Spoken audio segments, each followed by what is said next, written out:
support a politician, sit back and then twiddle his thumbs, not understanding that you got your close syndrome. Bueno, ¿qué tal amigos? Esto es nuevamente Anarcos. Seguimos con la saga de conceptos básicos sobre anarquismo filosófico. Como ya vimos en episodios anteriores, abordamos lo que era la autoridad política, criticamos los contratos sociales. Contrato social existe el explícito y el implícito. El explícito ya vimos que no existe un contrato históricamente que nos haya vinculado al Estado. El contrato implícito ya vemos que aunque no haya existido un contrato físico o explícito, se supone que con nuestras actitudes hacia el Estado ya estamos consintiendo tener Estado, pero como vemos, el Estado usualmente rompe ese acuerdo todo el tiempo que estamos supuestamente vinculados, o simplemente no solamente lo rompe, sino que ignora nuestro disentimiento, o todo posible disentimiento lo rechaza, impone igual las obligaciones aunque no las aceptemos, o como les había mencionado, no cumple sus obligaciones. Entonces, tanto de manera explícita como implícita, parece ser que no existe el contrato social, como lo hemos visto ya. Pero, evidentemente los estatistas no se van a quedar ahí como que, bueno, no tienen razón, necesitamos anarquismo y abolir el Estado, sino que van a encontrar evidentemente formas de justificar la existencia del Estado. Uno de los filósofos más prominentes del siglo XX, en el que básicamente se basa el modelo político que existe en todos los estados actualmente, que unos le llaman socialdemocracia, en realidad es una forma de liberalismo más progresista. Ese filósofo fue John Rawls. Fue un liberal también, pero sí encontró una forma, o sea, para él encontró una nueva forma de justificarlo, entendiendo que el contrato social de la forma clásica no existe. Sí formuló una nueva forma, un acuerdo hipotético en el cual justificaría la existencia de Estado y por ende la obligación que le tenemos a él de cumplir sus leyes y todo lo demás. Como les había dicho, John Rawls fue un liberal. Él tenía, creía en los principios básicos liberales de la libertad de asociación, la libertad de la propiedad privada, los principios de libertades individuales en general. Pero también debido a todo lo que vio en su época, le afectó el tema de la desigualdad social, y sí intentó compatibilizar lo que es el liberalismo con la distribución de rentas. Para él la distribución, además de las libertades individuales, la distribución era un principio necesario a tomar en cuenta para disminuir la desigualdad social, a los menos favorecidos, a ayudarlos a tener mejores oportunidades en la vida. Como pueden estar notando, sí, básicamente se parece a la socialdemocracia, pero la diferencia con la socialdemocracia es que la socialdemocracia tiene un factor más enfocado en los trabajadores, en la clase obrera, y de ir gradualmente eliminando el capitalismo. En cambio, este liberalismo progresista de Rawls sí entiende el valor de las libertades individuales y la propiedad privada y del capitalismo también, pero quiere eliminar esas desigualdades, pues que los menos favorecidos estén en mejores condiciones. Como les había mencionado, la mayoría de los estados se ven influenciados por esa filosofía política. Por ejemplo, en Estados Unidos el Partido Demócrata está bastante influenciado con él, incluso, ¿cómo es que se llama el de la isla de Epstein? ¿Cómo es? Bill Clinton lo consideró el mejor filósofo contemporáneo. Y bueno, sí, o sea, John Rawls o sea, toda la política que existe actualmente, la predominante, se debe en mayor parte a John Rawls. Todos esos partidos de centro democrático, todo eso que ni tan izquierda ni tan derecha, no sé qué, vienen de ahí más o menos. Económicamente, obviamente, se ven influenciados bastante por el keynesianismo, pero eso no es como lo que identifica a esa filosofía. O sea, ya la filosofía tiene como un núcleo, sí, filosófico que te va a indicar cuál es el razonamiento moral para efectuar ciertas políticas que permitan llegar a esa meta, pues, de que los menos desfavorecidos estén en una mejor posición. Yo he visto que entre liberales, libertarios y todo eso critican eso como socialdemocracia, pero no es socialdemocracia, es otra forma de liberalismo. En inglés le dicen liberals, aquí se le dice progresismo y ya. Evidentemente, John Rawls tuvo sus críticas en su momento. El más famoso contendiente es un libertario que llegó a las masas, un libertario bastante conocido. No es Murray Rothbard ni nada de esos locos. Robert Nozick tuvo una influencia bastante también en el mainstream de filosofía y política, y se le conoce básicamente como el mejor contendiente a las ideas de John Rawls. Basándose en la idea de libertad, Nozick le criticaba a John Rawls que la distribución no podía ser compatible con la libertad. Usualmente las políticas distributivas afectan a las libertades individuales, por lo que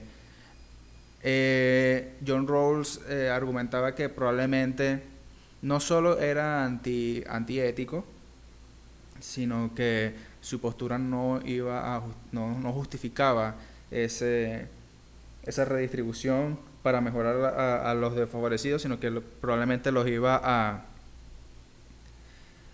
a ser dependientes y a perjudicarlos más, que es lo que ocurre en la actualidad. En la actualidad, muchas de las políticas que intentan ayudar a los desfavorecidos terminan siendo más bien un clientelismo para ayudar a ciertos políticos a ganar votos y mantenerlos en ese estatus de pobreza. No combate esa desigualdad como ellos piensan, pues. Pero más allá de eso, de criticar si su modelo político es viable o no, aquí vamos a criticar es la parte de si su tipo de contrato social, que es diferente a los contratos sociales que ya hemos mencionado, justifica la autoridad política del Estado.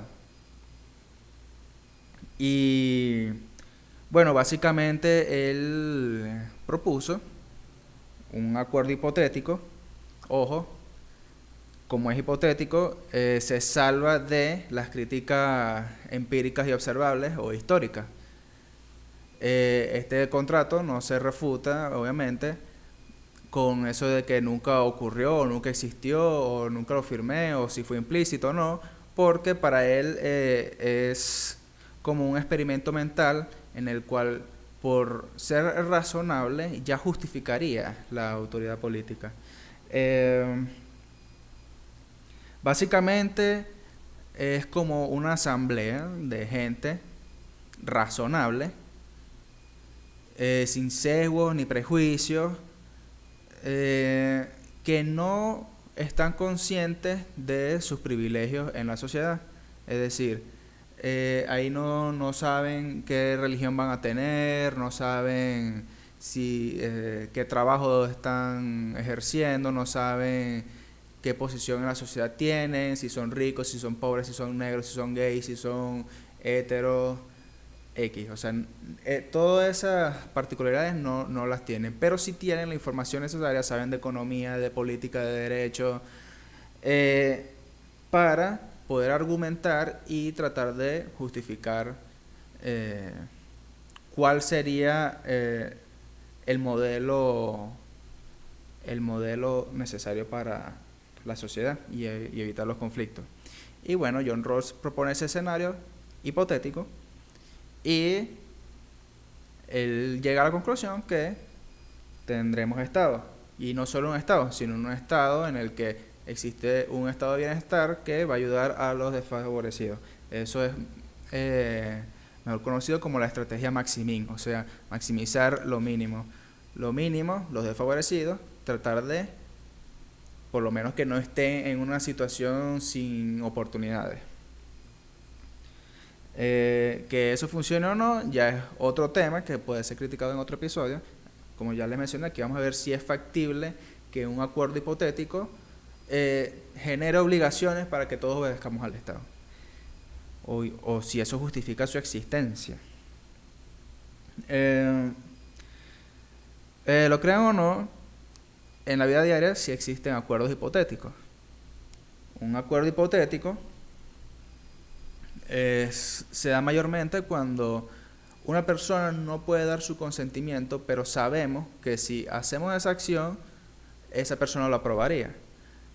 Un ejemplo clásico, en un hospital alguien tuvo un accidente, esa persona no puede dar su consentimiento, pero el médico sabe que, o sea, si lo cura, si lo salva, no va a haber problema con eso.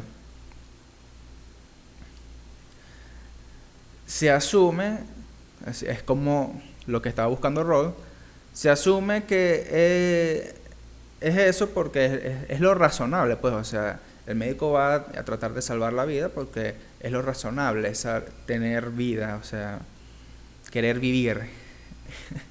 No sería razonable que el médico no lo hiciera a la práctica. Pero sí hay casos donde, aunque el paciente no quiera dar su consentimiento, si nosotros conocemos los valores de esa persona, sí puede afectar la decisión que hagamos sobre esa persona. Por ejemplo, si hay una persona que sufrió un accidente, pero tiene una creencia religiosa, por más loca que sea, de que no quieren que le apliquen cirugía, que existen, entonces sí, el médico debe respetar ese valor. Ojo, esto no quiere decir que toda creencia es justificable, toda creencia irracional o irrazonable. Pero como estamos tratando de intentar justificar acuerdos hipotéticos, entonces en ese caso, sí. Si hay otro cúmulo de variables, factores que sí ameritan, por más irrazonable que sea, que te apliquen la coacción para hacer la corrección necesaria, o en el caso del paciente, hacerte la cirugía, puede ser aplicable, pero no sería por el acuerdo hipotético en sí, sino por el efecto de esas otras circunstancias, no el acuerdo hipotético. El acuerdo hipotético solo, o sea, podría, si no tenemos los mismos valores, entonces probablemente por acuerdo hipotético no puedas dar ese consentimiento o aplicar esa acción. Entonces, como vimos, las condiciones para los acuerdos hipotéticos son esas: que sea imposible para la otra parte dar su consentimiento, o sea, no hay manera, y que los valores sean los mismos, los valores y creencias sean las mismas, que es lo que permite que se pueda asumir que quieras ejecutar esa acción. Entonces, para Rawls, como no es posible tener el consentimiento de todos los habitantes de un país, pero para él es razonable tener un Estado, entonces sí está justificado que ese acuerdo hipotético permita que tengamos estados y todos tengamos obligaciones para él. O sea, si esto fuera así, evidentemente ya los anarquistas fueron refutados porque no tienen cómo refutar esa idea de que necesitamos ese acuerdo hipotético. Pero como vamos a observar, el acuerdo, esa clase de justificación para el Estado de un acuerdo hipotético tiene graves problemas y no se sostiene a sí misma. ¿Cuáles son los principales problemas con el contrato social hipotético? Primero, la parte de la gente razonable. O sea, Rawls asume que como la gente ya no va a tener sesgo, no va a tener prejuicios, no va a ser irracional, en ese acuerdo hipotético, en ese escenario hipotético de velo de la ignorancia, que le llama él en su libro de la teoría de la justicia. Como él asume eso, que la gente no va a tener esos prejuicios, ojo, que la gente sea razonable no quiere decir que no va a estar consciente de que en la sociedad real no va a tener, sí va a tener sus sesgos, sus prejuicios, sus creencias religiosas y todo eso. Este punto es importante porque cualquier centrista o cualquier estatista pragmático va a decir, no, bueno, pero ¿para qué van a ser gente consciente de esas diferencias si podríamos poner unos tecnócratas y ahí perdería la idea del contrato hipotético, que es asumir, o sea, es como ponerse en los zapatos de los demás. La idea que tenía Rawls con este tipo de contrato, con este experimento mental del velo de la ignorancia, es que ¿qué elegiría la gente si no tuviera los privilegios que tiene en la sociedad? O sea, tenemos todos los conocimientos que se pueden tener de ciencias sociales, pero no tenemos esos privilegios ni esas posesiones en la sociedad que ejercemos en la realidad, sino que estamos curados de eso y podemos ya empezar a deliberar adecuadamente cuáles van a ser y concluir cuáles van a ser esos principios que van a regir como modelo político en la sociedad, que Rawls llega a la conclusión nuevamente de que sería ese liberalismo progresista. Pero el problema con Rawls es asumir que la gente sin esas características de sesgos, prejuicios, irracional, ignorancia, ya van a llegar a la conclusión que Rawls piensa. Pero, o sea, lo que lo refuta es que existen muchas teorías políticas que no necesariamente sean afectadas por los privilegios que tengan esas personas, y que sí se han llegado a conclusiones de manera razonable o sin prejuicios ni nada de eso. Por ejemplo clásicos son los anarquistas. O sea, es razonable pensar de que ese conjunto de gente razonable están tomando en cuenta los desarrollos que han hecho varios anarquistas a lo largo del tiempo. Ojo, no quiero decir que los anarquistas tengan razón en este acuerdo hipotético, pero sería válido considerar también, porque me estás diciendo que lo razonable es que tengan en cuenta todos esos puntos de vista. Y bueno, no solo los anarquistas, sino los que sean contrarios incluso al modelo que propone Rawls. Y tener ese tipo de ideas no implica que hayas tenido o que seas ignorante o que tengas privilegios. O sea, uno puede ser anarquista siendo tanto como rico como pobre, o haber nacido en un país capitalista o socialista. O sea, el que es anarquista ha desarrollado un conjunto de principios, una lógica que es independientemente de todas esas características que Rawls suprime para darle relevancia a su velo de la ignorancia. Entonces ahí está como raro, Está raro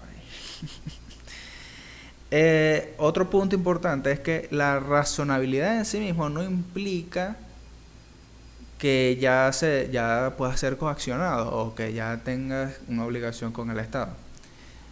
Por poner un ejemplo que suelen usar muchas feministas. El chico bueno que fue atento con la chica, que le compró regalos, que le dio billetes, que es apuesto, que es fit, que no sé qué, que es perfecto, pero la chica le dice que no, lo rechaza de todas formas. A pesar de que el chico comportó de una manera razonable, no implica que la chica esté obligada a aceptar como pareja a ese chico. Es algo así. Por más razonable que sea ese acuerdo hipotético, suponiendo que, ok, si todas esas personas razonables en ese acuerdo hipotético llegaron a la conclusión de que necesitamos el Estado, eso es lo razonable. Aunque eso sea factible, no se puede. Hay un salto lógico ahí de que, bueno, como razonamos que necesitamos Estado, entonces hay que tener Estado. Como ya vimos con el ejemplo de la chica, no es necesariamente. O otro ejemplo más práctico, un empleador contratando a un empleado. Por más de que tú le ofrezcas los mejores beneficios del mercado a ese trabajador y ese trabajador lo rechaza, por irrazonable que sea, tú no estás obligando a esa persona, o sea, tú no puedes obligar a esa persona a trabajar para ti, por más que sea ese contrato lo mejor. No puedes. No puedes obligarlo. Puede ser, en algunos casos, que la razonabilidad sí sea motivo para aplicar coacción. Pero serían en casos muy extremos donde tu acción pueda perjudicar a los demás. Por ahí se podrían agarrar los estatistas para justificar el Estado, pero la verdad es que como han funcionado los estados actualmente, usualmente violan los derechos de otras personas para distribuírselos y darle beneficios a otros grupos de interés. Entonces, todavía el Estado es más parecido al escenario del chico bueno, por así decirlo. Y no ese escenario de que, bueno, si es razonable porque estás violando los derechos de los demás. No suele ser el caso. Otro punto es que lo justo del contrato, que es una cosa de las que argumenta Rawls, no solo lo razonable, sino que el resultado es justo para todos. Lo justo tampoco implica que existe una obligación con el Estado, o sea, que yo dependa de tu servicio para yo estar beneficiado, no implica que tú no puedas luego buscar otra forma de estar mucho mejor sin mí, a pesar de que en esa relación tú te vayas y yo entonces quede perjudicado, pero perjudicado en el sentido de que sin tus servicios ya no puedo hacer lo que yo estaba haciendo, o sea, sin violar los derechos de los demás. Entonces no quiere decir que yo esté facultado para obligarte a seguir proveyéndome ese servicio. No sé si me expliqué bien ahí, pero básicamente tú no puedes obligar a las demás personas a darte, o sea, tú no puedes obligar a los demás a que te ofrezcan un servicio porque tú vas a estar peor. Peor en el sentido no de los derechos, sino que, bueno, que tus circunstancias no van a ser las que tú querías.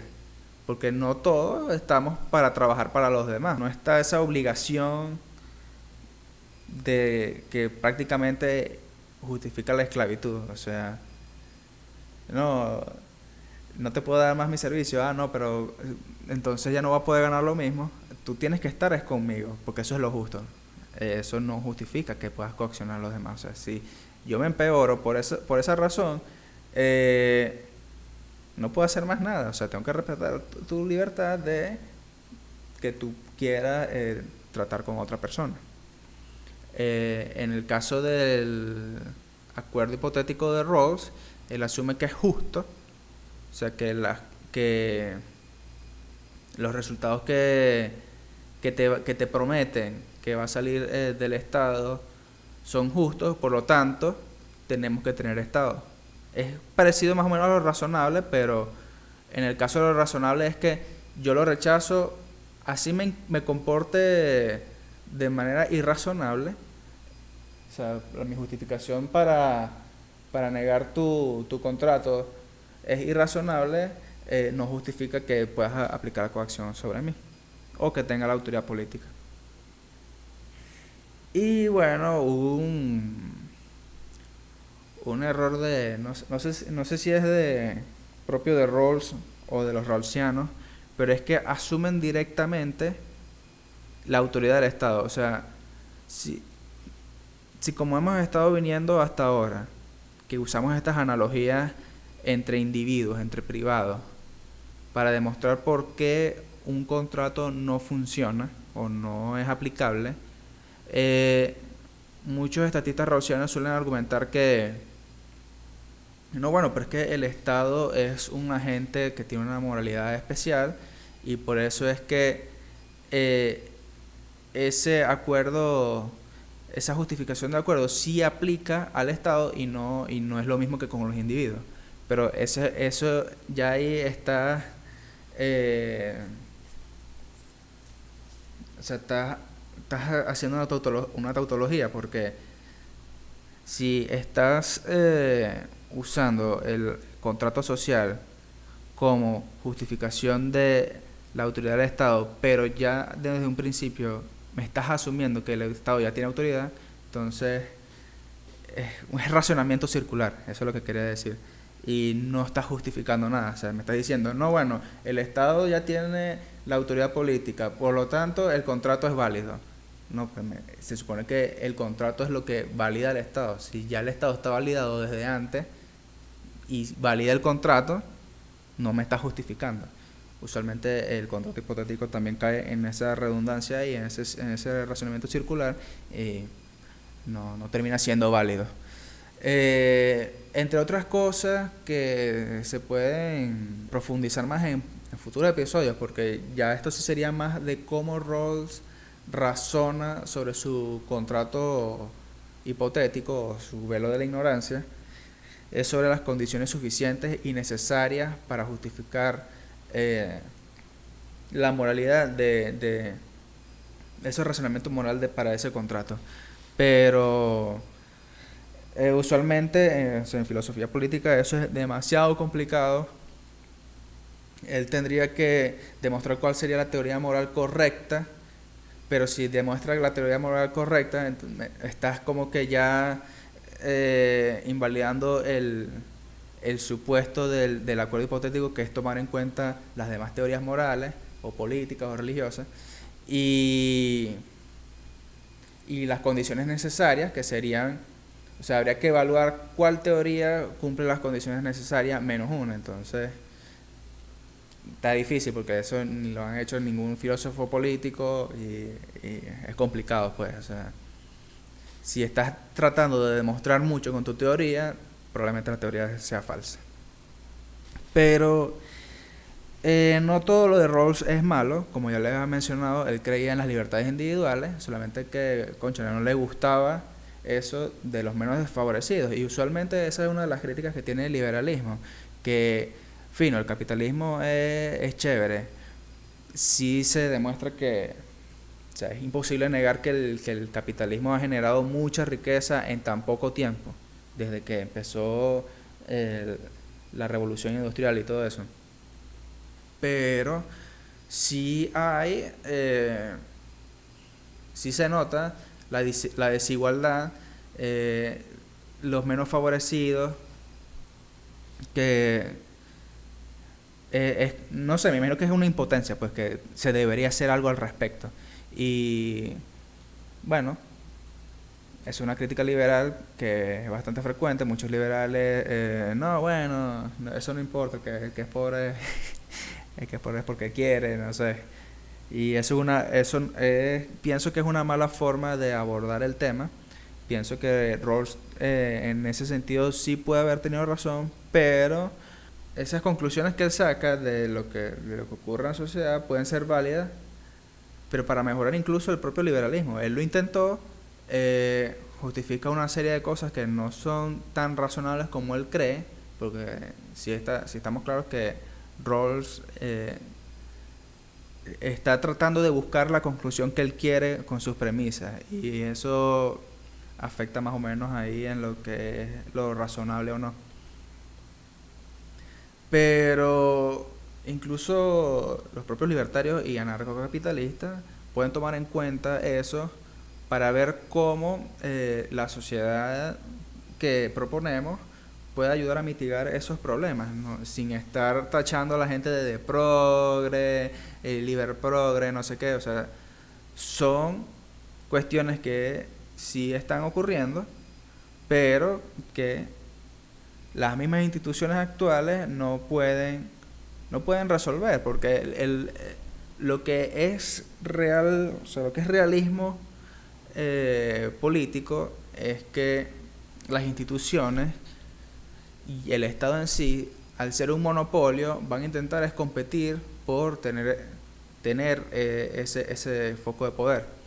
Y usualmente eso va a llevar a que los incentivos para, para crear ciertas políticas sean otros diferentes a los que los idealistas políticos, los filósofos políticos, los votantes creen que van a poder lograr apoyando a ciertos políticos o a todos los políticos, porque todos los políticos van a estar prometiendo un conjunto de medidas y cuando lleguen al poder no les va a dar chance de cumplir ese plan de campaña, porque va a estar tienen que gastar tiempo en tratar de mantenerse apenas en esa esfera, y ahí van a hacer concesiones con los otros partidos, muchas otras cosas, y eso sí realmente puede afectar el rendimiento de las instituciones y puede incluso perjudicar a que existan esos desfavorecidos.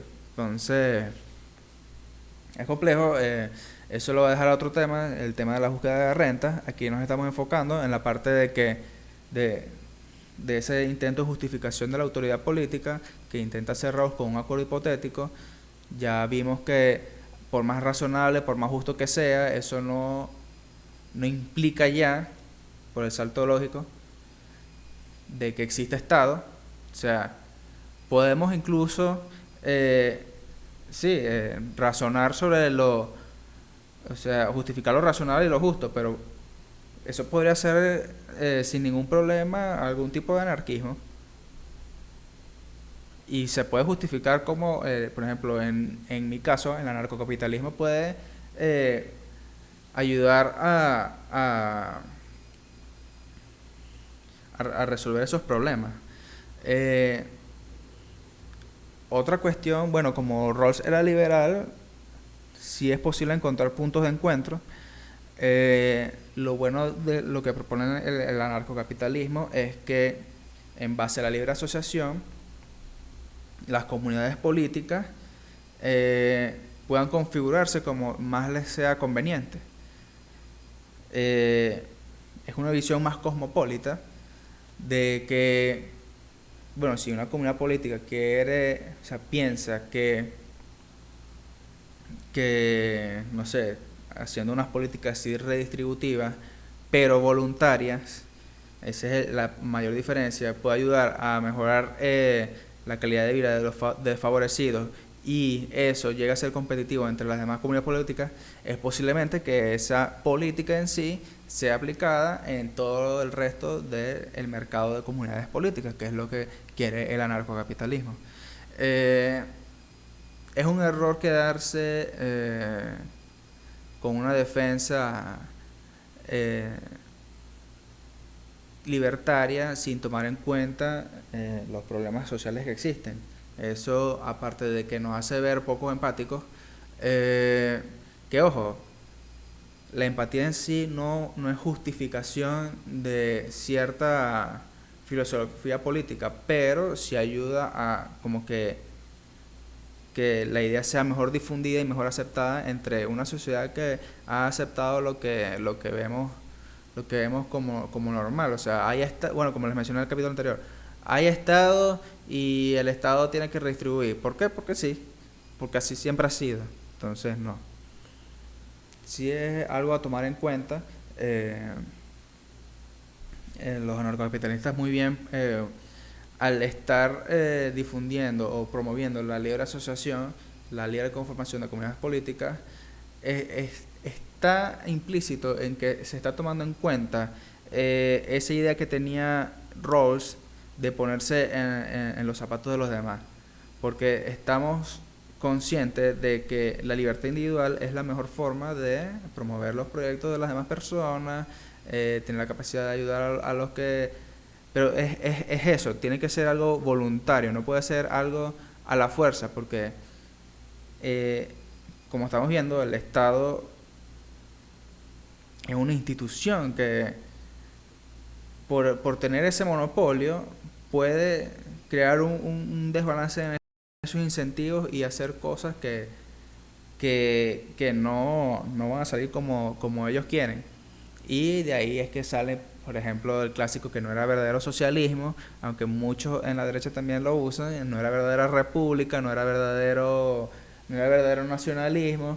Claro, o sea, suelen ser esos argumentos porque tienen su doctrina de cómo deberían ser las cosas, pero cuando se van a la política o van a intentar implementarlo en el Estado, no sale, no funciona así, porque el Estado tiene o sea, dentro de la esfera política hay su propia dinámica, no llega a cumplirse y fracasa el proyecto. Entonces, como fracasó, no era verdadero, porque para que sea verdadero tiene que funcionar. Y ahí está como que otra vez el razonamiento circular. Y bueno, amigos, esto fue todo por hoy. Espero que les haya gustado el episodio nuevamente. Recuerden suscribirse y todo eso. Las redes se las voy a poner siempre ahí abajo porque siempre es Anarcospot. En todos lados Anarcospot, pero bueno, ahí se lo dejo igual. Ya hemos refutado los contratos sociales, contrato social y contrato social clásico y el hipotético.